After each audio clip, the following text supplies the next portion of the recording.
Boa noite, meus irmãos, graça e paz, amém? Nós vamos abrir as nossas Bíblias no Evangelho segundo João. Evangelho segundo João, João capítulo 1.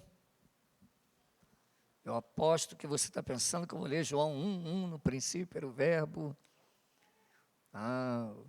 João capítulo 1, versículo 19.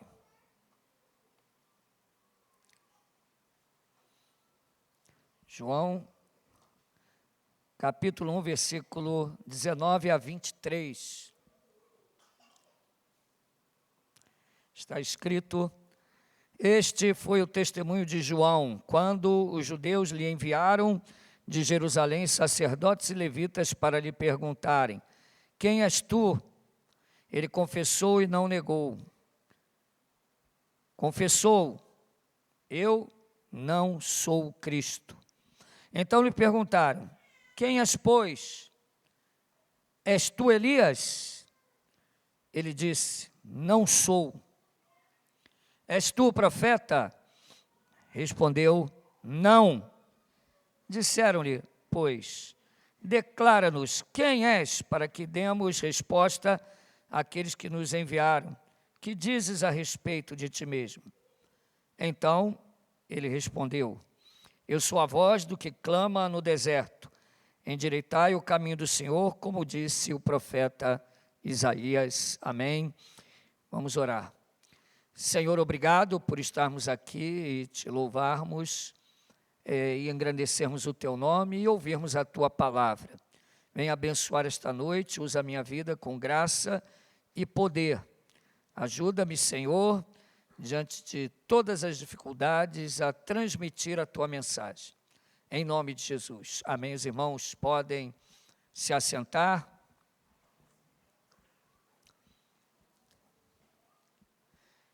Meus irmãos, hoje foi um dia todo dia difícil, né? Creio para todos nós, né? Especialmente diante das coisas que eu tenho vivenciado, mas hoje foi um dia, confesso aos irmãos, extremamente difícil, extremamente, né? E só pela graça de Deus para estar aqui dando aula. E para piorar, tem um ditado lá do quartel que é assim, ó, nada é tão ruim que não possa piorar, né? E quando eu estava preparando o meu estudo, deu uma série de panes no computador, mas assim, absurdamente, ao ponto de, no meio do estresse que eu estou, de ter vontade, não escandaliza não, irmão, mas vontade de pegar o computador e varejar da janela e quebrar ele todo, sabe? Explodir ele. Não funcionava nada, digitava A, saía B, aí começava a digitar tudo sozinho, aí eu tentava voltar, aí chegou um ponto que sumia os slides todos, como se eu tivesse deletado todos os slides, aí eu tentava dar Ctrl Z, aí voltava só até a metade, eu tinha que refazer tudo, aí sumia tudo de novo, enfim, aí eu parei os slides na metade deles, né, vim na moda antiga, só com 4, 5 pontos aqui, eu tentar lembrar deles, e uma parte do slide. Quando eu fui passar para o tablet aqui também, o tablet não abria, o tablet não funcionava, enfim, um caos total para completar o estresse. E a internet, uma porcaria também, então tudo vai somando e vai tentando tirar você da graça, mas a gente tem que ser mais chato do que o inimigo e mais resistente que as dificuldades, né? O bom lutador é aquele que sabe resistir, né? Apanhar, né? Já dizia Anderson Silva, né? Que a estratégia dele era cansar o inimigo, né? E era verdade, ele cansava e no momento, de repente, ele ia lá e pum, vencia a luta, né? Então, nós temos que ser mais chatos do que o nosso adversário. A nossa aula hoje, nós vamos continuar com esse tema bem... Quando a gente fala de seitas e heresias, a gente mexe em vespeiro, tá, irmãos? Mexe em vespeiro, literalmente. Basta você olhar o o canal onde ficam os nossos estudos, o estudo lá de Congregação Cristã do Brasil, dá uma curiosamente, vai lá e olha os comentários, né, não sei quantas mil visualizações, pessoal xingando, amaldiçoando, né, um estudo lá do Luciano disse que ele era um adúltero, coitado do pastor, né, o outro disse que o Samuel era um jovem, que era criança, enfim, um monte de ofensa lá, a gente só dava risada, mas é mexer no vespeiro, irmão, mexer no vespeiro. E tem gente que leva na brincadeira, e até tolera, não, são nossos irmãos, fulano é bonzinho, mas, irmãos, quando você lança a mão do arado, por que Jesus diz que quem lança a mão do arado e olha para trás não é digno? Só quem é agricultor que sabe o sentido disso, porque se você pega o arado e traça uma linha reta, num campo enorme, isso aí é física e matemática, tá? O campo enorme, você começa com o arado, você dá uma olhadinha e ele dá uma pequena desviadinha assim no começo, por causa da extensão e da largura do campo, aquela pequena inclinada, só de você dar uma olhadinha, ela causa um desvio enorme lá no final. Assim são as heresias, tá?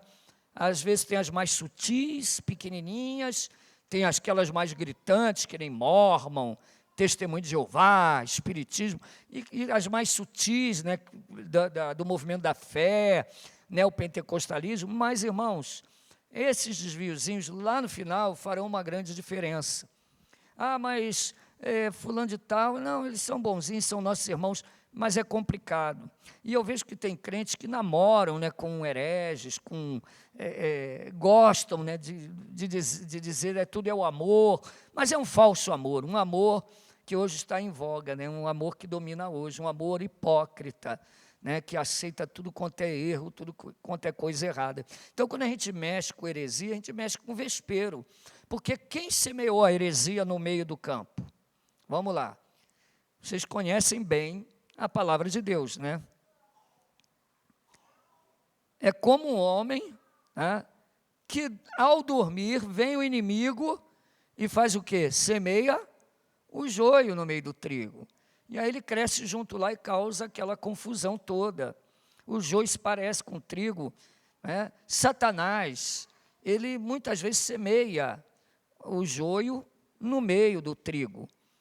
Qual é o objetivo? Causar tumulto, causar confusão. Por que tantas heresias? Não tem só uma heresia, né? Por que são tantas? Para causar confusão, para que a pessoa diga, não, mas tem tanta gente que crê assim, outros crê assim, eles são bonzinhos, são nossos. Mas, irmãos, cuidado, cuidado. Tá? É muito chato, né, quando você vê que até crentes bons, até mesmo da sua igreja, né, não conseguem discernir isso, não conseguem ver esse tipo de falácia, né? Então, nós temos que ter muito cuidado. Eu creio que tudo isso que a gente passa, por exemplo, que eu passei hoje, é porque a gente mexe no vespeiro. Tudo bem que o Deus, ele é todo poderoso e nada pode impedir os desígnios dele. Mas, misteriosamente, o Senhor, ele permite algumas coisas para que a gente dobre o joelho, ore, né, se coloque diante dele, porque nós não podemos ignorar os ardis do inimigo. E eu abro, hoje nós vamos falar sobre o espiritismo especificamente kardecista.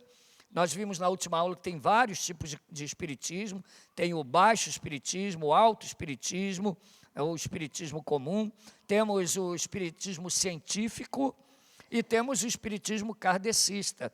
Tem muitos irmãos que acham que o espírita é bonzinho, né? E o espírita tem a voz mansa, principalmente o kardecista, né? Ele tem a voz mansa, gosta de caridade, é bonzinho, né? Todo caminho leva a Deus, né? Todo mundo ama a Deus, né? Mas nós temos que ter muito cuidado com isso, muito cuidado, tá? E eu abro com esses textos aqui, ó, para que Satanás não alcance vantagem sobre nós, porque não ignoramos os desígnios, lhe ignoramos os desígnios, ou, em outras versões, os seus ardis. E tem pessoas que ignoram os ardis de Satanás, ignoram que nós vivemos em um mundo de batalha constante. Eu creio que os apóstolos não ignoravam isso. Paulo diz que algumas viagens que ele tentou fazer, ele foi impedido porque Satanás colocou impedimentos ali. Tudo bem que o diabo ele só age, a gente não pode viver em paranoia quando Deus permite. Deus põe um limite nele, tá? Deus é soberano sobre todas as coisas, ok? Que nem no livro de Jó, Deus é soberano, tá? Mas não podemos ignorar isso. Se os nossos olhos fossem abertos agora, nós veríamos, tá, uma grande batalha que acontece no mundo espiritual, anjos e demônios. Não vivemos nessa paranoia, mas nós precisamos entender que isso é real. Olha o que diz, e não é de admirar, porque o próprio Satanás se transforma em anjo de luz. Tá? O próprio Satanás se transforma em anjo de luz. E como anjo de luz, ele pode usar de vários artifícios, né? Os seus ardis, para tirar você da igreja. É aquele parente que só quer ir na tua casa dia de domingo. É aquela família que só quer fazer festa dia de domingo, para você faltar o culto, faltar as coisas de Deus. Aquelas pessoas que ficam questionando a sua fé. É o pai e a mãe que às vezes chega, você não me ama, você só quer saber da igreja. Aí mexe com o seu emocional. Irmão, se fosse Cristo, ele já mandava na lata, não é mesmo? Como é que ele fez com Pedro? Senhor, não convém que o Senhor morra. Para trás de mim, Satanás. Tu não cogita as coisas do Espírito. Então, nós temos que ter cuidado com esses ardis. Eu abro o estudo com essas advertências aqui, ó. Sujeitai-vos, portanto, a Deus e resisti ao diabo, e ele fugirá de vós. Isso é uma realidade. Tiago, capítulo 4, versículo 7. Isso é Novo Testamento. Atualmente, a família da minha esposa, nem ninguém da minha família, ousa mais me chamar para ir em alguma coisa domingo, porque eles sabem que a resposta é não. Ao longo dos anos eu fui dando a resposta não, não e não. Passou o tempo, agora eles não chamam. Ou eles marcam sábado e me chamam no sábado, ou, na verdade, eles já sabem que eu não vou. Eu não vou. Não tem como. Eu tenho que servir a Deus. Sede sóbrios e vigilantes. O diabo, vosso adversário, anda em derredor, como leão que ruge, procurando alguém para devorar. Isso é Pedro que está falando. 1 Pedro 5, 8 e 9. Sede sóbrios, ele está falando para quem? Para os ímpios, só acontece com ímpio? Não, ele está falando para crentes. Para crentes. Sede sóbrios e vigilantes. O diabo, vosso adversário, anda em derredor, como leão, que ruge, procurando alguém para devorar. E ele diz o que você tem que fazer, resistir e firmes na fé. Resista. Certo de que sofrimentos iguais aos vossos estão se cumprindo na vossa irmandade espalhada pelo mundo. Não é só você que passa a luta, todos. E você tem que resistir a isso. Tá? Posto isso, irmãos, nós vamos prosseguir com o nosso estudo de Espiritismo. Nós já falamos sobre as origens, sobre os tipos de Espiritismo, demos uma pincelada e vamos lembrar aqui as doutrinas espíritas para começar a pegar, pelo menos as principais, e eu pretendo, se Deus der graça para mim, tá? Falar sobre um assunto bem controverso aí, que é difícil achar em teologia algo para escrever e algo que não foi explorado, não é difícil? Todo dia se levantam pessoas para fazer livros. Existem muitos livros, mas os assuntos se repetem. Vou falar sobre a santidade, aí faz um livro, santidade. Tem 1000 livros sobre santidade. Aí, como não tem mais como fazer livros sobre santidade, faz santidade em Cristo. Aí, 1000 livros de santidade em Cristo. Né? Aí o pessoal vai comprando, né? A máquina do comércio. Né? Aí depois, não, santidade em Cristo tem 1000. O Espírito que leva à santidade, aí 1000 livros sobre o Espírito que leva à santidade. Mas, você já viu algum livro que fala o que a Bíblia fala sobre ETs? Nunca vi, não. Acho que eu vou escrever um livro. Que a Bíblia fala sobre ETs. Ou vidas em outros planetas. Pastor Danilo, que está sempre lá no Martimuro, você viu? Pergunta o Frank lá. Não, com sinceridade, pergunta a ele. Pergunta se tem o que a teologia, o que a Bíblia fala sobre pluralidade de vida em outros mundos, ou vida em outros planetas, existência de extraterrestres. É um assunto, parece brincadeira, mas quem já não perguntou para você isso? Alguém já perguntou isso para você. Aí você fica, não sei o que a Bíblia diz, entendeu? Mas se Deus der graça, nós vamos dar uma aula sobre isso aqui, tá? A existência, a pluralidade de mundos, né? A possibilidade de vida em outros planetas, a existência de ETs, nós vamos falar aqui. Por quê? Porque está ligado ao Espiritismo, nós vamos ver aqui. E eles ainda vão falar, lá a igreja cristã não responde isso. Só o Espiritismo responde isso, né? Só o Espiritismo responde. Então, vamos ver, né? Então, algumas teses, né? Primeiro, a crença na reencarnação, que é a pluralidade de existência. Isso aí está relacionado também com a pluralidade de mundos, tá? Porque os espíritas dividem os tipos de espíritos, né? Os espíritos maus, ou incompletos, ou impuros, imperfeitos, né? Espíritos bons, espíritos superiores e espíritos puros. Né? E dependendo da classificação, eles podem migrar para outros mundos. Né? Por isso que Jesus está em outro mundo, tá? Porque é puro, é um espírito mais elevado. Você chegou a um patamar maior, vai para um outro mundo. Irmãos, a coisa é feia.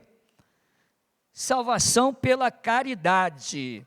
Caridade para o espírita significa obras de caridade, tá? Centros espíritas, obra de caridade e tal, irmãos altinos, não sei mais o que, caridade, tá?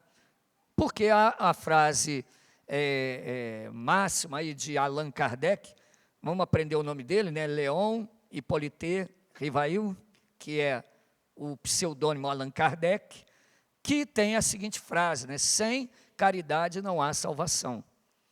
Fora da caridade não tem salvação.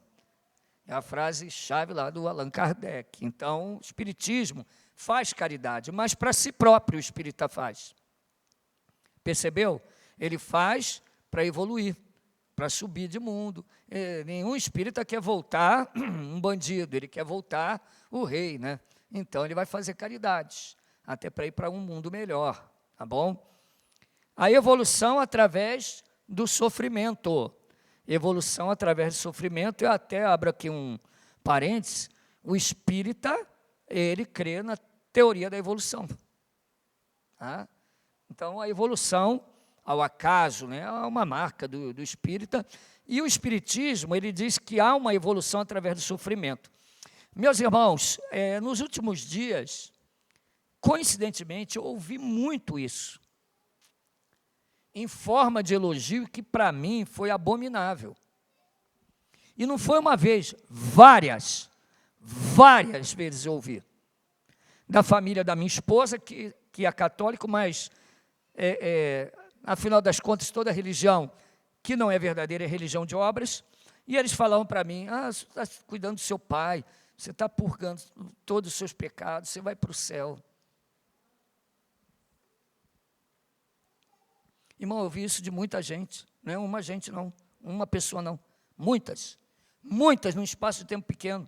Fui na padaria comprar pão, como é que está o seu Álvaro? Está lá na cama. Mas você vai direto para o céu, Ricardo, pode ter certeza.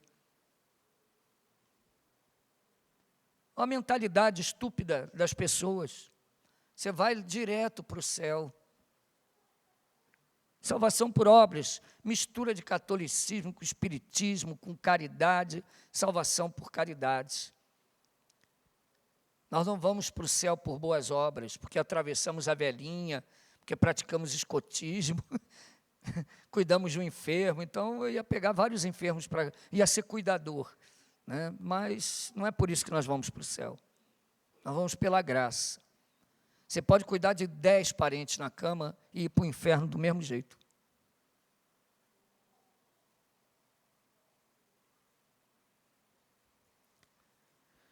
possibilidade de comunicação com espíritos desencarnados, invocação de mortos. Nós vimos na última aula, demos uma pincelada e vamos falar sobre a teologia atrás disso. Aliás, traçamos uma teologia bíblica do espiritismo aqui, tá, irmãos? Na última aula. Então, espíritos desencarnados, ou seja, pessoas que morreram e ainda não encarnaram. Tá? Quem se comunica no espiritismo kardecista são espíritos desencarnados, que ainda não entraram num corpo. Quem teve a oportunidade de ver isso, e eu tive a oportunidade, infeliz oportunidade de ver, esses espíritos, às vezes, que são demônios, lembra que nós lemos aqui no Evangelho segundo o Espiritismo, são demônios que fazem aquele teatro, geralmente na sessão tem a penumbra, apaga a luz, tem todo o mistério, envolve o nervosismo, o medo das pessoas, já são propensas, que nem igreja de parede preta que apaga a luz e cria o clima, mais ou menos isso aí, tá, irmão? Cria o clima. Mas aí, os espíritos se manifestam lá, né, demônios, fingindo, irmãos, falam com a voz do morto, é a voz da pessoa, o trejeito da pessoa. Lembra? Satanás se transfigura até em anjo de luz. E há aquele chororô. E às vezes vem aqueles demônios com a voz. Eu lembro quando minha tia Esmeralda faleceu, tá? Que estava a família lá na casa, reunida, né? E tinha alguns tios lá que são espíritas, né? Minha mãe não é espírita, mas de repente, uma da minhas tias que é espírita, ela mudou a voz, ficou com a voz da minha tia Esmeralda. E ficou com o trejeito dela, a forma dela andar. E ela era nova, parecia uma velha, e falou com a voz dela: estou sofrendo muito, minha filha, estou sofrendo aqui, está muito escuro. E tudo, titia. Coisa horrível, irmãos. Satanás é sujo. Então, isso é uma doutrina espírita, comunicação com mortos. A lei da causa e efeito, karma. Com certeza você vai receber o troco. O espírita só não consegue explicar quem coordena a lei do karma. Tem que ser coordenado por alguém. Como que o acaso vai coordenar isso? Quem decide a alma que vai para o outro planeta, quem vai para o outro, quem vai... Veja bem, irmãos, a inconsistência.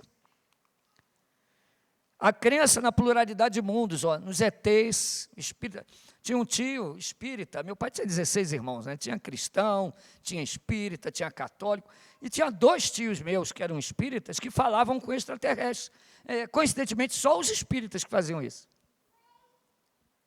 Falavam que baixou uma espaçonave no morro da antiga antena lá da Rádio Relógio, a espaçonave baixou lá e saiu alguns seres com mais de 2 metros de altura, e de lá comunicava-se por telepatia com ele. Olha que coisa maravilhosa, irmãos. Demônio puro. Demônio. E para eles a Terra é um planeta de expiação, para sofrer. Deus ele existe, né? Mas é um ser impessoal para o espírita. Jesus é um médium reformador judeu, nada mais que isso, é médium. Ali ainda o vestígio do que aconteceu lá, né? As vírgulas lá no final. Visto. Jesus mais perto dos homens estão os espíritos guias, que são demônios, que nós vimos, né? No próprio Evangelho do Espiritismo. Jesus é a maior entidade encarnada que já apareceu neste planeta. Esse planeta. E Jesus foi a maior entidade encarnada. Aquele que nega que Jesus é o Filho de Deus, já está no inferno. Quem nega que Jesus é o Filho de Deus, já está condenado. E quem nega que o Verbo se fez carne, já está condenado. A condenação é essa: a luz veio ao mundo e os homens amaram mais as trevas que a luz. Já está no inferno. Se ele é um mero filho de Maria, você já está no inferno. Não tem acordo. Para o espírita, não há distinção entre o natural e o sobrenatural, entre religião e ciência. Não há graça. O progresso relativo dos indivíduos dependeria exclusivamente do mérito pessoal de cada um, acumulado nesta e encarnações passadas. Tá? Fim de papo, não tem graça. É o mérito acumulado através das encarnações. Tá bom? Por isso, ao meu ver, o arminianismo é muito perigoso. Ele fica na linha tênue entre um herege e um não herege, tá? Porque quando você começa a confiar muito nas obras humanas, né, no poder humano, nessas coisas, é muito perigoso, tá, irmãos? Muito perigoso. Bom, a caridade é a principal virtude, diz Allan Kardec. Fora da caridade não há salvação. Bom, a doutrina da reencarnação, tirado o texto aqui do Evangelho segundo o Espiritismo, no capítulo 4. A reencarnação fazia parte, isso aqui, segundo os espíritas, tá? Eu não creio nisso não, tá bom, irmãos? Aí você vai sair daqui crendo nisso aqui, tá? Não é não? A reencarnação fazia parte dos dogmas judeus, sob o nome de ressurreição. Só os saduceus, cuja crença era de que tudo acaba com a morte, não acreditavam nisso. As ideias dos judeus sobre esse ponto, como sobre muitos outros, não eram claramente definidas, porque apenas tinham vagas e incompletas noções acerca da alma e da sua ligação com o corpo. Isso aqui é Allan Kardec que diz. Criam eles que um homem que vivera podia reviver, sem saberem precisamente de que maneira o fato poderia dar-se. Designavam pelo termo ressurreição o que o Espiritismo mais judiciosamente chama reencarnação. Com efeito, a ressurreição pressupõe voltar à vida o corpo que já está morto, o que a ciência demonstra ser materialmente impossível. Um detalhe, o Espiritismo gosta de ciência, de falsa ciência. Tá?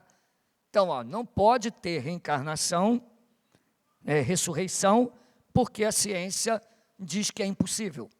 Como que o corpo que virou pó pode ressuscitar? A ciência diz que não pode, então não existe. Mas por que pode reencarnação? Porque você vê. Você vê lá no terreiro, está lá.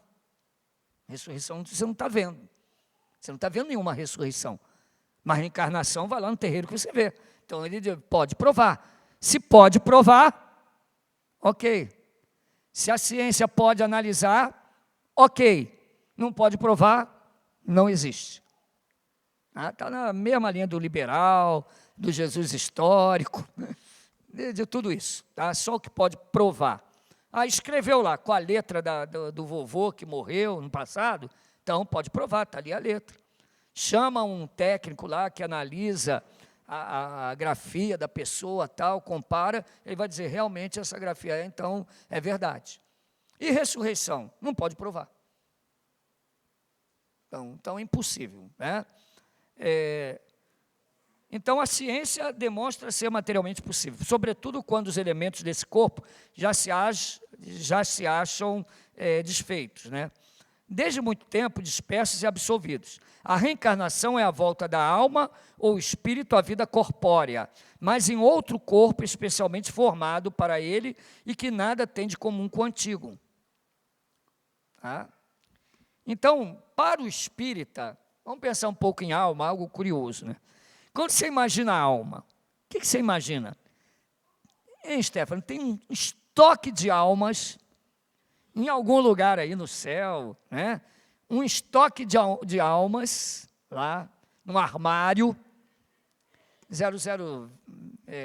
300 bilhões e 400 mil, aí está o número da alma. Aí a pessoa vai nascer, pega aquela alma, pronto, a pessoa morre, nasce. É assim que você imagina? A alma já existe antes de nascer? E aí? Hein, ministros, me ajudem.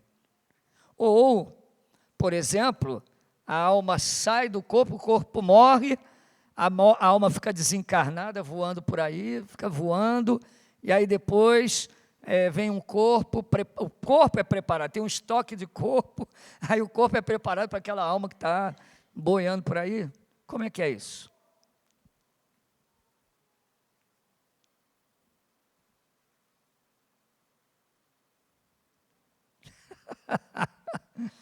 Hein? Meus irmãos, a alma, ela nasce quando o homem nasce, na concepção. O homem é um ser único, corpo e alma fazem parte de uma unidade do ser humano. Então a alma passa a existir no momento que o corpo também, a matéria começa a existir. Se não fosse assim, poderia haver aborto. Pensou? Por que o aborto é um pecado grave? Porque aquele corpo que está se formando é um corpo vivo e já tem uma alma. E a alma, ela vai se desenvolvendo à medida que o corpo se desenvolve junto com ela. Inclusive as capacidades mentais. Se vocês quiserem um dia conversar sobre metafísica, eu adoro esse assunto. Adoro. Por isso que psicologia não está com nada também, né? Estudar a psique, a alma humana, é impossível, tá? A Bíblia que nos fornece essa base para a psique, para a alma humana. Então a alma, ela vai se desenvolvendo. Por exemplo, a Noemi, ela tem aquele corpinho ali engraçadinho, né? Gorduchinho, bonitinho, né? A Esther, né? As outras criancinhas da igreja, estou falando desses que estão mais perto, Natana, né? E a alminha deles também é uma alminha que vai se desenvolvendo, vai aprendendo junto com eles. Agora ela ficou prestando atenção. Vai aprendendo também, ela vai se desenvolvendo também. Então a alma, ela surge na concepção. Não existe um estoque de almas que vai colocando aquela alma, não. Ela passa a existir na concepção. Ok? Então, para o espírita, olha o que ele diz aqui, olha, que, a reencarnação é a volta da alma ou espírito à vida corpórea em um outro corpo especialmente formado para ele, que nada tem de comum com o antigo. No espiritismo, as almas ficam aí vagando, o corpo morre e se prepara um outro corpo para aquela alma. E a alma vai ficar reencarnada, ela vai ficar desencarnada, até que ela encarne de novo em outro corpo. Vai ficar perambulando por aí, até encarnar de novo.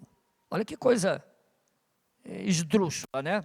A palavra ressurreição podia assim aplicar-se a Lázaro, mas não a Elias, nem aos outros profetas. Se, portanto, segundo a crença dele, João Batista era Elias, o corpo de João não podia ser o de Elias, pois que João fora visto criança e seus pais eram conhecidos. João, pois, podia ser Elias reencarnado, porém não ressuscitado, Allan Kardec. Olha que falácia, né? O que Allan Kardec está dizendo? Agora você captou a mensagem. O que eu li João 1, 17 em diante? Por que eu li aquilo? Quando perguntaram a João Batista, você é Elias? O que ele disse? Não, eu não sou Elias. Mas eles estão dizendo que João Batista é Elias reencarnado, não ressuscitado. Porque ele diz que a crença dos cristãos afirma isso. Será que a Bíblia afirma isso? Esse é atípico exemplo de tirar texto do contexto. Porque aqui perguntam também para Jesus, que dizem que você é. Uns dizem que eu sou ele, que ele é Elias, ou um dos profetas. A mesma coisa. Você tira esse texto, vão dizer que Jesus era uma alma reencarnada. O Filho de Deus, ó, que blasfêmia, né? A mesma coisa, quem que diz? Dizem que João Batista é Elias que voltou. Aí tira isso do texto. Mas esquece de ler o resto. Aí pergunta para ele, você é Elias? O que ele diz? Não, eu não sou Elias. Aí eles pegam aquele versículo que Jesus disse, esse é o Elias que havia de vir. Então eles tiram do contexto o texto e faz uma salada mista. Nós vamos ver isso aqui.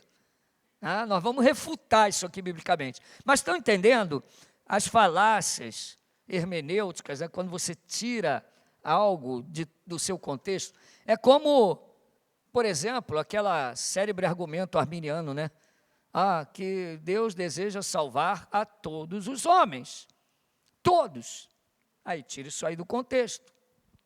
Mas o contexto diz, que se ordena que faça oração pelos reis, pelos poderosos, pelos servos, pelos escravos, pelos ricos, pelos pobres, homens, mulheres. Você tem que orar por todos, porque Deus deseja salvar a todos os homens. Então, todos aí, claramente significa o quê? Todos os tipos de pessoas. O mesmo Deus que salva homens, salva mulheres. O Deus que salva rico, salva pobre. O Deus que salva sábio, salva incauto. Deus salva todos.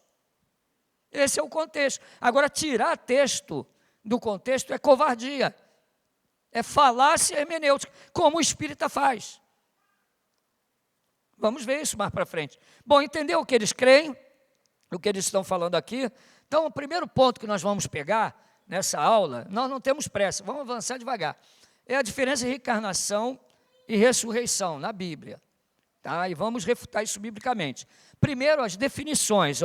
Reencarnação é o quê? Pluralidade de existência com um só espírito. Corpos diferentes e o mesmo espírito. Entendeu isso? Isso é reencarnação. Não existe, tá, criancinhas? Não existe. Isso é a mentira do diabo, é a falácia do diabo. Não existe reencarnação. Tá bom? Para quem não está entendendo, visitante, não existe. Tá? É pluralidade de existência com um só corpo. Um espírito só, vários corpos. Entra num corpo, aquele corpo morre, aí decide-se aleatoriamente, não sabe-se quem que está decidindo, que ele foi muito bom, muito ruim, tem que voltar piorzinho para expurgar mais. Pode voltar melhorzinho. Tá? Agora vai ter que voltar pobre. Né? Agora ele vai voltar rico. É mais ou menos assim. Mas eu nunca vi um espírita dizer que voltou pior. Ou que era pior. Ele sempre dizia, eu era um rei. Na outra, você já viu isso? Na outra reencarnação era uma rainha. Na outra reencarnação, as mulheres, eu era modelo. Na outra reencarnação eram o Schwarzenegger, forte. Aí gastou toda a altura, eu voltei desse tamanho. Sempre, o cara é forte, é bom, é o bom, né? Agora, a ressurreição é outra coisa. É levantar, erguer. A palavra grega significa levantar, erguer, voltar à vida. O mesmo corpo glorificado e adaptado para a eternidade. Ressurreto para não mais morrer. Glorioso e unido ao mesmo Espírito. Não é um outro corpo. Não é outra alma. É o mesmo corpo e o mesmo Espírito.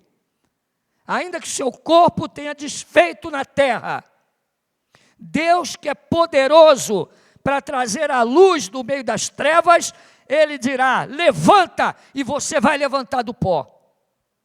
Essa é a ressurreição.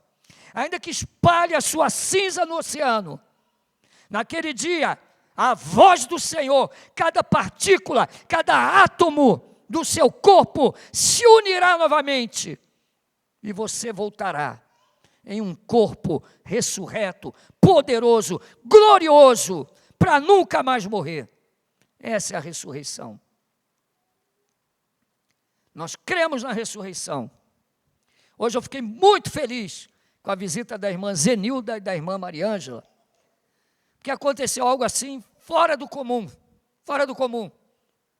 Elas chegaram lá com meu pai, naquela dificuldade toda, e a irmã Mariângela perguntou, seu Álvaro, como o senhor está? A resposta dele foi a seguinte, a minha vida está nas mãos de Deus. Ela, como assim, seu Álvaro? Ué, ele não disse, eis que eu vou preparar um lugar, e voltarei, e levarei você para mim mesmo. Ele citou João 14 ali. E ainda virou: vocês não sabem que nós seremos como os anjos?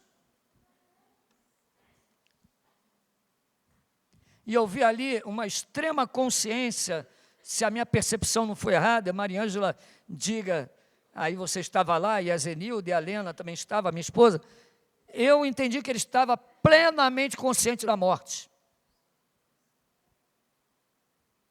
Não está enganado, ele está plenamente consciente da morte, e plenamente, incrivelmente sereno e tranquilo quanto a isto.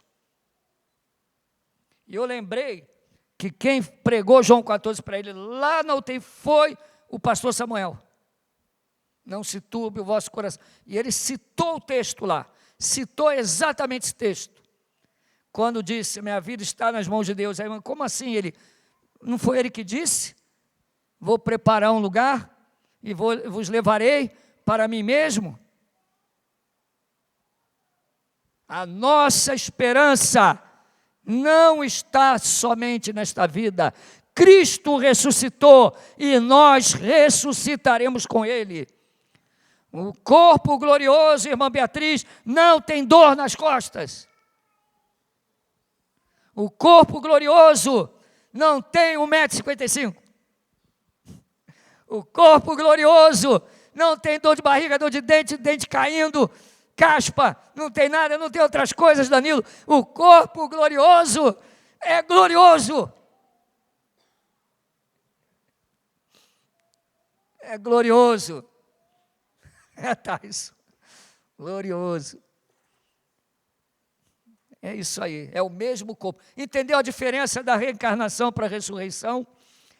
Reencarnação, um espírito, uma alma, ocupando vários corpos. Morre, entra no outro corpo. Não tem na Bíblia. Ressurreição é o contrário. Um corpo, o mesmo corpo e o mesmo espírito.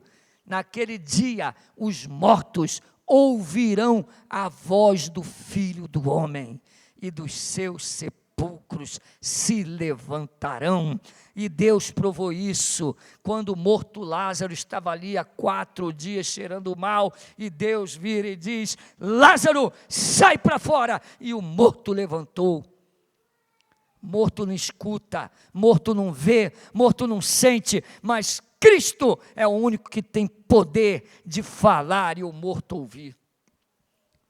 E isso mostra a maravilha da eleição e da salvação, porque somente o Espírito de Deus pode falar no coração morto pelo pecado.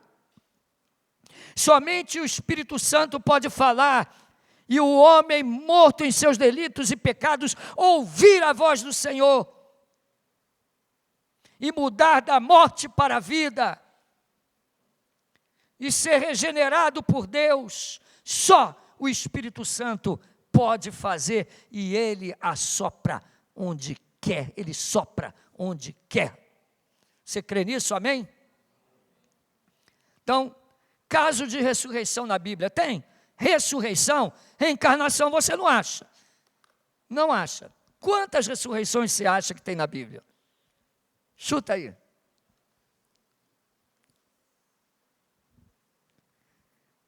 Se contar a de Jesus, são 8. Se não contar a de Jesus, são 7. Então vamos lá. O filho da viúva de Serepta, em 1 Reis 17, 19 a 22. Uma.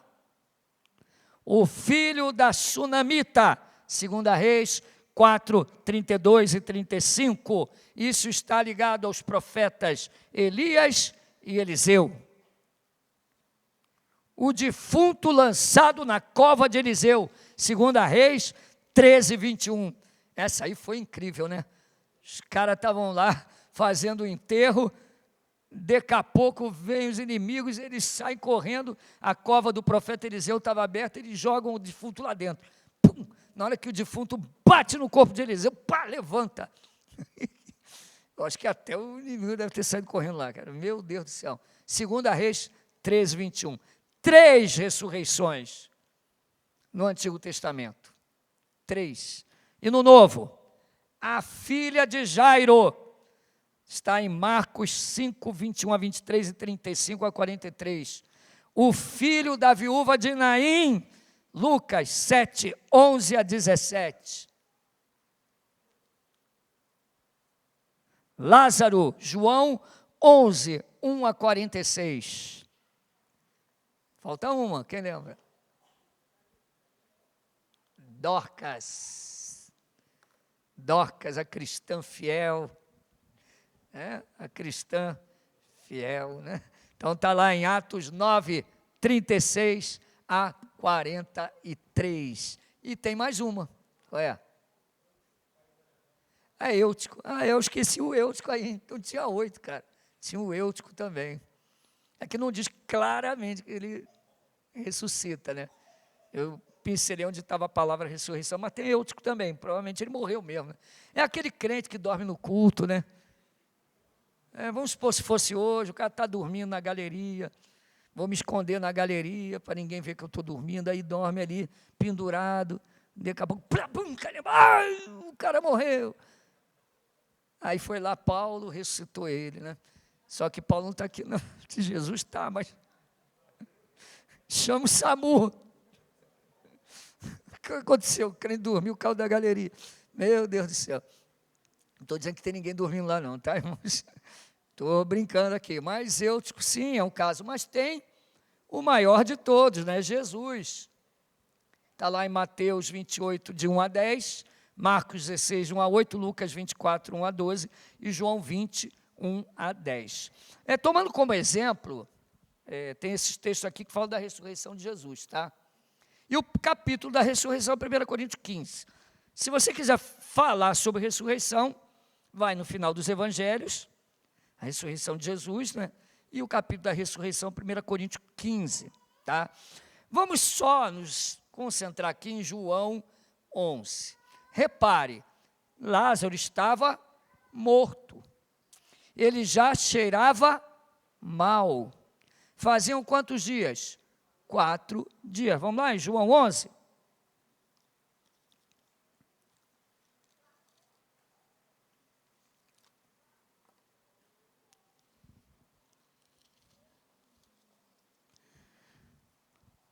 Estava enfermo Lázaro de Betânia, da aldeia de Maria, de sua irmã Marta.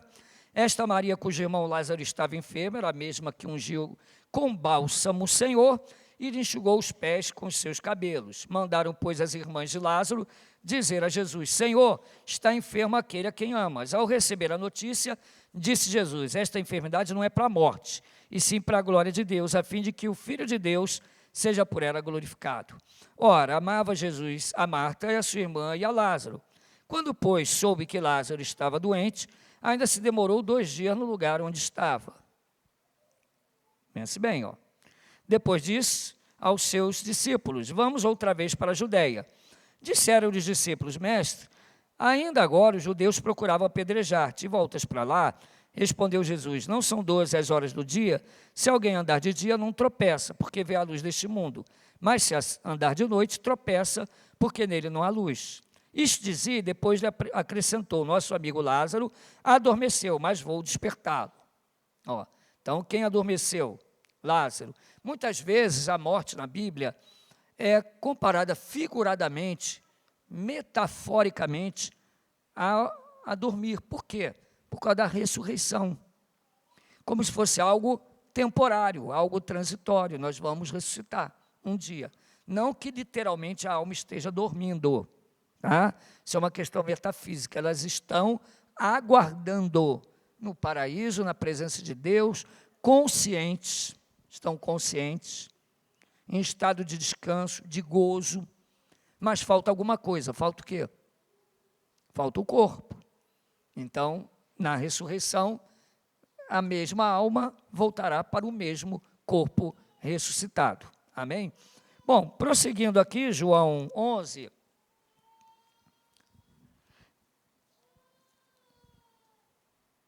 Versículo 12. Disseram-lhe, pois, os discípulos: Senhor, se dorme, estará salvo.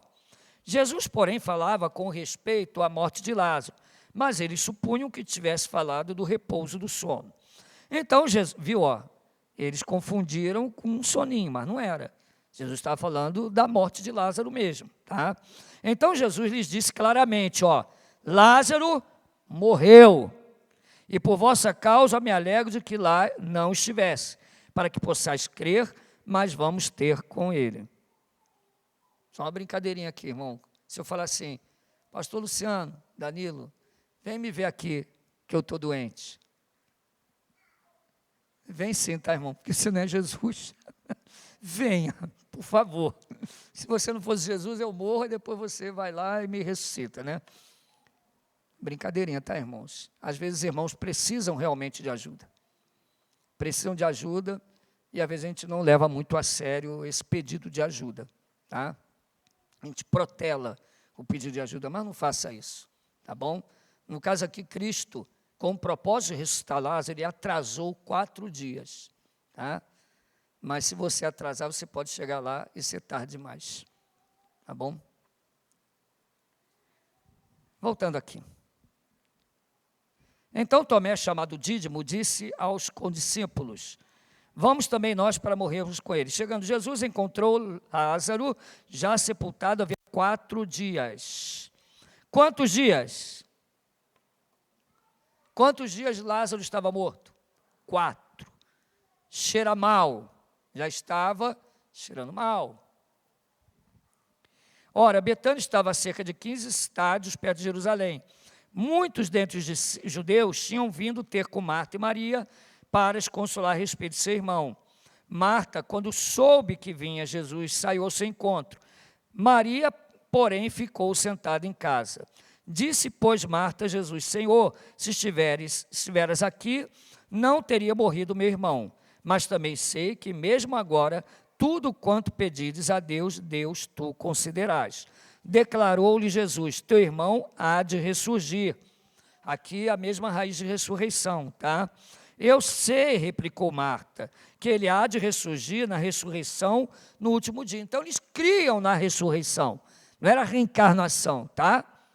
Então os judeus, a maioria, cria na ressurreição, tá? E na ressurreição dos últimos dias.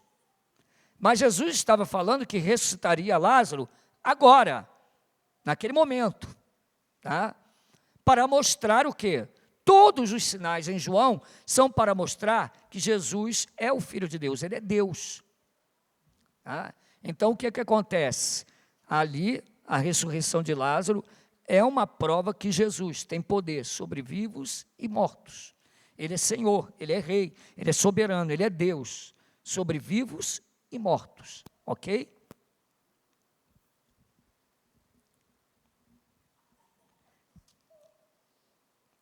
Prosseguindo a leitura, irmãos. 25, disse Jesus, eu sou a ressurreição e a vida. Quem crê em mim, ainda que morra, viverá. E todo que vive e crê em mim, não morrerá eternamente. Crês isto? Sim, Senhor, respondeu ela. Eu tenho crido que tu és o Cristo, Filho de Deus, que devia vir ao mundo. Então, Jesus afirma que ele é a ressurreição. Ele é a ressurreição e a vida. Ele é o único que pode trazer vida àquele que está morto. Entendeu isso? Não é reencarnação. Não existe palavra reencarnação, não existe referência, não existe nenhum tipo de ensino que remeta à reencarnação. É diabólico isso, tá? Não existe. A Bíblia fala de ressurreição. Tendo dito isso, retirou-se, chamou Maria, sua irmã, e lhe disse particular, o mestre chegou e te chama. Ela, ouvindo isso, levantou-se depressa e foi ter com ele, pois Jesus ainda não tinha entrado na aldeia, mas permanecia onde Marta se avistara com ele. Os judeus que estavam com Maria em casa e a consolavam, vendo-a levantar depressa e sair, seguiram-na, supondo que ela ia ao túmulo para chorar. Quando Maria chegou ao lugar onde estava Jesus, ao vê-lo, lançou-se-lhe aos pés, dizendo, Senhor, se estiveras aqui, meu irmão não teria morrido. Tá? Jesus, vendo-a chorar, e bem assim os judeus que a acompanhavam, agitou-se no espírito e comoveu-se, e perguntou, onde o sepultaste? Eles lhe responderam, Senhor, vem ver, Jesus chorou. É a única vez que você vê Jesus chorando na Bíblia. E por que Jesus chorou? Porque ele ficou triste. Jesus chorou, vamos raciocinar, Jesus é Deus, né? Sim ou não? Sim. Ele chorou porque o amigo dele morreu? Porque Lázaro estava ali? O que ele falou antes? Foi bom eu não estar lá, para que Deus seja glorificado. Eu me alegro que Lázaro tenha morrido e eu não estivesse lá. Então Jesus não chorou porque Lázaro estava morto. Sabe por que é um absurdo isso? Porque Cristo sabia que ia ressuscitar Lázaro. Ele já sabia que Lázaro ia ressuscitar. Então ele não chorou porque Lázaro morreu. Ele chorou porque viu o pessoal chorando? Dá um pouco. Mas ali é os efeitos da morte, do pecado no ser humano. O pecado leva o ser humano a sofrer. Quando eu vejo meu pai na cama sofrendo, isso é muito nítido, irmãos. Por mais que ele seja um crente, por mais que ele diga, né, que está preparado, que ele está pronto, eu vejo um homem tão forte ali na cama, com dores, totalmente dependente, totalmente ali jogado ali naquela cama, vamos assim dizer, né, não no sentido de abandonado, mas totalmente dependente para tudo, para as coisas mais básicas que o ser humano precisa fazer. Nós refletimos nas condições do pecado, até no sofrimento dos animais e da própria natureza. Os efeitos do pecado, eles são terríveis. E Cristo estava ali para resolver de uma vez por todas essa questão. E ele prova isso ao ressuscitar Lázaro. Então é Lázaro que está no túmulo, não é outro corpo. Então disseram os judeus: vede quanto amava, mas alguns objetaram. Não podia ele, que abriu os olhos ao cego, fazer que este não morresse? Jesus, agitando-se novamente em si mesmo, encaminhou-se para o túmulo. Era esta uma gruta, e cuja entrada tinha posto uma pedra. Então ordenou Jesus: tirai a pedra. Disse-lhe Marta, irmã do morto: Senhor, já cheira mal, porque já é de 4 dias. Então, quantos dias Lázaro estava morto? Quantos? 4. Tá? Era Lázaro que estava lá? Era o corpo dele ou era outro corpo? Era o corpo dele. Então vamos lá. Respondendo-lhe Jesus: não te disse eu, se creres verá a glória de Deus? Tiraram então a pedra, e Jesus, levantando os olhos para o céu, disse: Pai, graças te dou porque me ouviste. Aliás, eu sabia que sempre me ouves, mas assim falei por causa da multidão presente, para que creiam que tu me enviaste. Então, tendo dito isto, clamou em alta voz: Lázaro, vem para fora. Então o morto ouviu. Saiu aquele que estivera morto, tendo os pés e as mãos ligados com ataduras e o rosto envolto no lenço. Então lhes ordenou Jesus: desatai-o e deixai-o ir. Então, Cristo, ele tem poder sobre a morte. A Bíblia fala de ressurreição, e o caso de Lázaro é o mais fantástico de todos. Por quê? Porque Lázaro já estava há 4 dias sepultado. Nesse caso, foi a ressurreição de alguém que já estava no túmulo, cheirando mal. O que Deus está mostrando com isso? Ainda que seu corpo tenha decomposto na terra, Ele é poderoso para fazer você de novo. Para o teu corpo levantar, esse mesmo corpo seu. Cristo tem poder sobre a morte. O capítulo 15 nos dá, de 1 Coríntios, fala sobre a ressurreição, mas a ressurreição de Cristo. E ele mostra, o apóstolo Paulo, que a ressurreição de Cristo é a garantia da nossa ressurreição. Eu não vou ler o texto todo aqui de 1 Coríntios, mas Paulo traça um paralelo entre a ressurreição de Cristo e a nossa ressurreição. Ao afirmar: se Cristo ressuscitou dentre os mortos, se nós cremos nisso, significa que nós vamos ressuscitar também. Se Cristo não ressuscitou, nós também não ressuscitaremos, estaremos perdidos. Então, uma coisa está ligada com a outra. A ressurreição de Cristo é a garantia da nossa ressurreição. Então, a Bíblia fala sobre a ressurreição, mas de reencarnação, não. É uma doutrina insustentável. Vamos refutar isso. O texto de João 3,3. A isso respondeu Jesus: em verdade te digo que se alguém não nascer de novo, não pode ver o reino de Deus. Os espíritas dizem que nascer de novo aí é reencarnação. Será? É lógico que isso aí é a regeneração, né? É o novo nascimento. Nós sabemos disso. Mas o espírita tira esse texto do contexto e fala que a gente tem que nascer de novo, e eles concluem que é nascer em outro corpo. Será? Mas vamos ver o texto todo, ó. A isto respondeu Jesus: em verdade te digo, que se alguém não nascer de novo, não pode ver o reino de Deus. Então vamos ler o resto. Vamos ver, leia o restante para o seu amigo espírita, ó. Seu amigo entre aspas, né? Perguntou-lhe Nicodemos: como pode um homem nascer sendo velho? Pode, porventura, voltar ao ventre materno e nascer segunda vez? Então, na mente de Nicodemos, estava apenas algo material. É como alguém pode nascer de novo, sendo velho, voltar para o ventre, ir para a mãe de novo, para outra mulher, como pode? E Jesus deixa claro que ele está falando de coisas espirituais. Ó, respondeu Jesus: em verdade te digo, quem não nascer da água e do Espírito não pode entrar no reino de Deus. O que é nascido da carne é carne, e o que é nascido do Espírito é Espírito. Portanto, João 3 não está falando de nascimento físico, material, nascimento segundo a carne. O Evangelho de João, capítulo 3, está falando do nascimento dado pelo Espírito Santo, a regeneração do coração, o nascer de novo. Necessário é nascer de novo.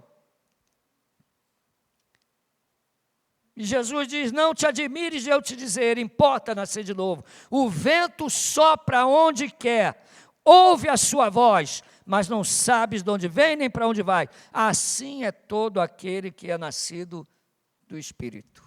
Então, nascer do Espírito é nascer de novo. Então, esse nascer de novo de João 3 é a regeneração, é o nascimento que é gerado pelo Espírito Santo no coração do homem. Não tem nada a ver com nascer criança, com relação sexual entre marido e mulher, entre o espírito nascer em outro corpo, tem nada a ver com isso. E tem mais, é uma obra soberana. Não é ajuda entre homem e Deus. Não há cooperação entre homem e Deus na regeneração. O vento sopra onde quer. Você nunca prestou atenção nesse texto, né? Mas é isso que está dizendo. O que o Espírito aqui nesse texto está ligado ao nascer de novo. Portanto, quando Cristo diz que o Espírito, ele gera o novo nascimento em quem ele quer, o Espírito sopra onde quer. E eu louvo a Deus que ele soprou na minha vida. Quem foi tocado pelo Espírito Santo aqui? Levante a mão, diga amém. Considere-se feliz. Considere-se feliz, Joselito, porque esse Espírito, ele soprou em seu coração e fez você nascer de novo. É um novo nascimento. Onde que está escrito aqui, reencarnação? Pelo amor de Deus. A distorção de Mateus 17, 10, 13, ó. Mas os discípulos interrogaram: por que dizem, pois, os escribas, se é necessário que Elias venha primeiro? Olha, aqui eles pegam muito, ó. Então Jesus respondeu: de fato, Elias virá e restaurará todas as coisas. Eu, porém, vos declaro que Elias já veio e não o reconheceram. Antes, fizeram com ele tudo quanto quiseram. Assim também o Filho do Homem há de padecer na mão deles. Então os discípulos entenderam que lhes falara a respeito de João Batista. Pronto, aí agora eles... Não, Elias, João Batista é Elias reencarnado. Elias reencarnou em João Batista. É mesmo, irmão? Sim ou não?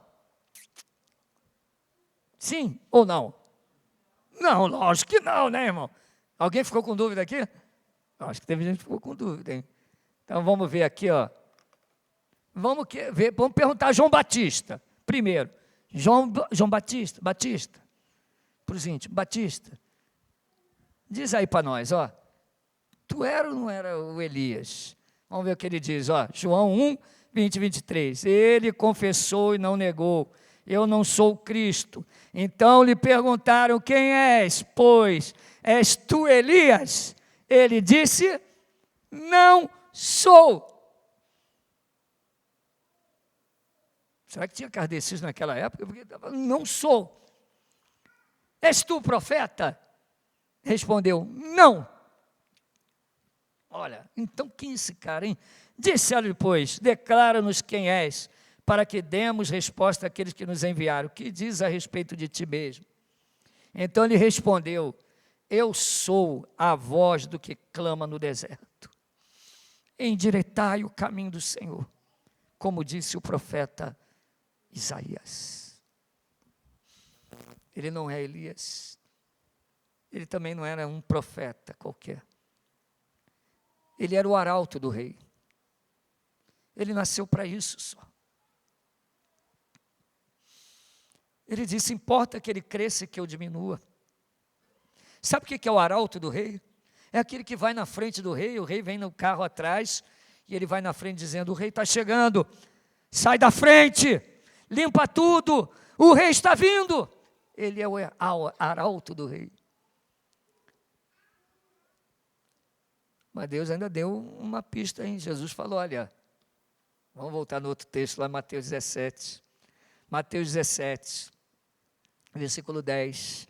Mas os discípulos interrogaram, por que dizem, pois, os escribas ser necessário que Elias venha primeiro?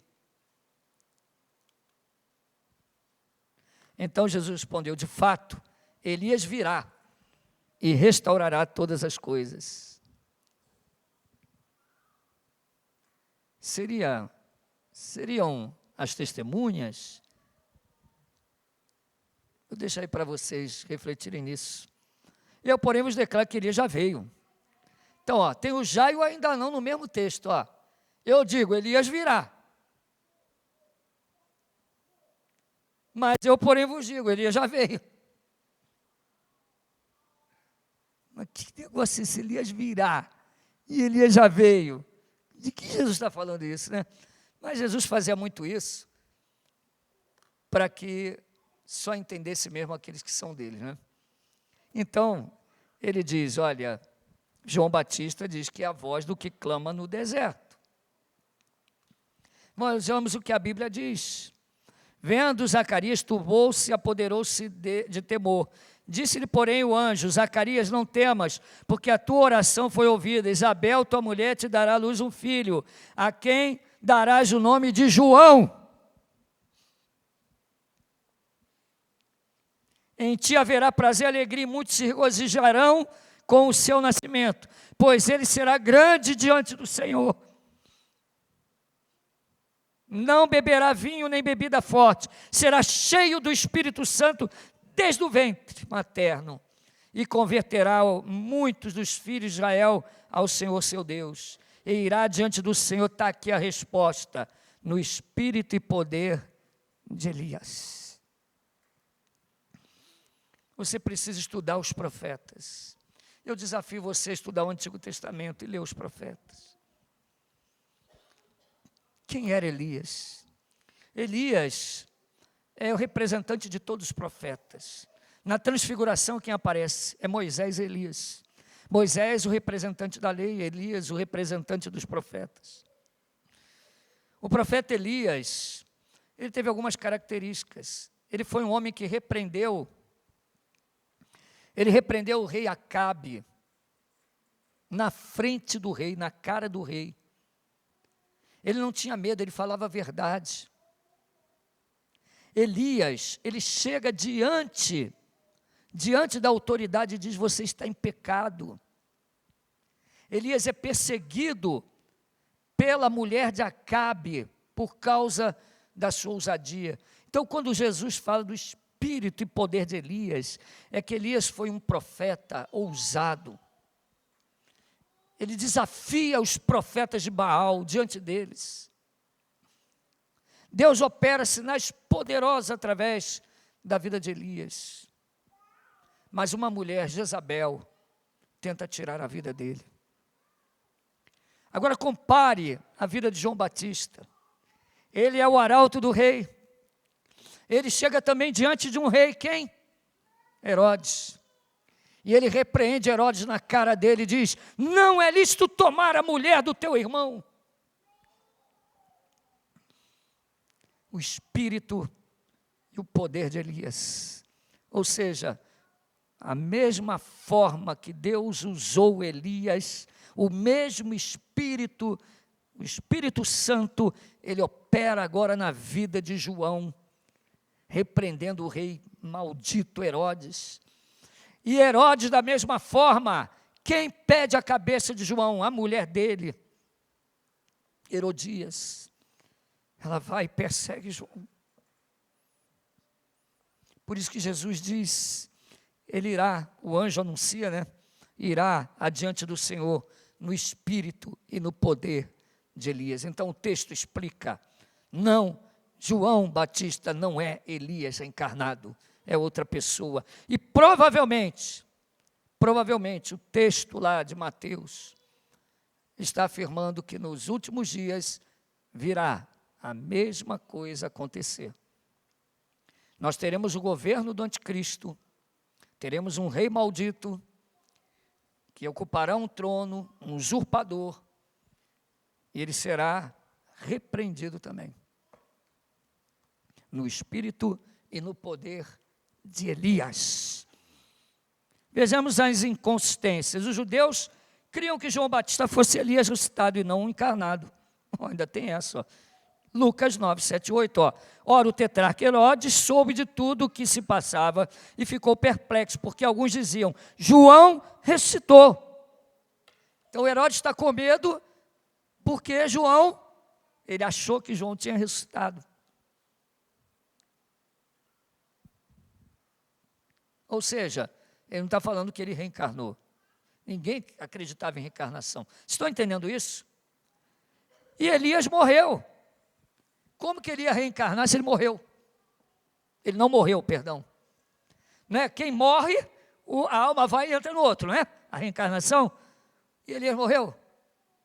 Fala para o seu amigo tonto lá, espírita. O querido, reencarnação, a alma entra no outro, é? É. Elias não morreu. Só para você, ô tonto, Elias não morreu. Ele ressuscitou. Ele foi para o céu direto. 2 Reis 2:11. Indo eles andando e falando, eis que um carro de fogo, com cavalos de fogo, os separou um do outro, e Elias fez o quê? Subiu ao céu. Num redemoinho. Surpresa, Elias não morreu. Vai explicar isso, não sei. Um carro de fogo levou ele. Jesus amado, hein? Que coisa. Se reencarnação, a pessoa, a alma, a pessoa morre, a alma entra em outra pessoa, tá? Como que o espírito de Elias ia entrar em outra pessoa se Elias não morreu? Precisa mais? Mais um exemplo para a gente acabar a aula. Na transfiguração, quem aparece? Na transfiguração, quem aparece? Elias e Moisés, né? Ou é João Batista e Moisés? Quem apareceu lá? Elias, não foi João Batista. Mateus 17, 1 a 3, 6 dias depois, tomou Jesus consigo Pedro e aos seus irmãos Tiago e João e os levou, em particular, a um alto monte, e foi transfigurado diante deles. O seu rosto resplandeceu como o sol, e as suas vestes tornaram-se brancas como a luz. E eis que lhes apareceram Moisés e João Batista. Oi? Não. Moisés e Elias. Então, há um mistério aí na vida de Elias, né? Ele não morreu. Ele não morreu. Será que Elias vem novamente? Será que Deus vai enviar ele? E aí? Sei lá. Só sei de uma coisa, há mistérios que a Bíblia não fala, né? Não fala. Mas o que nós sabemos? O que nós sabemos de concreto é que João Batista morreu. E que Elias não é João Batista. E que Elias não morreu. Ok? E que Deus nos dê graça para responder com mansidão, mas com firmeza, aqueles que questionam a nossa fé. Não existe reencarnação. Ok? Ponto final.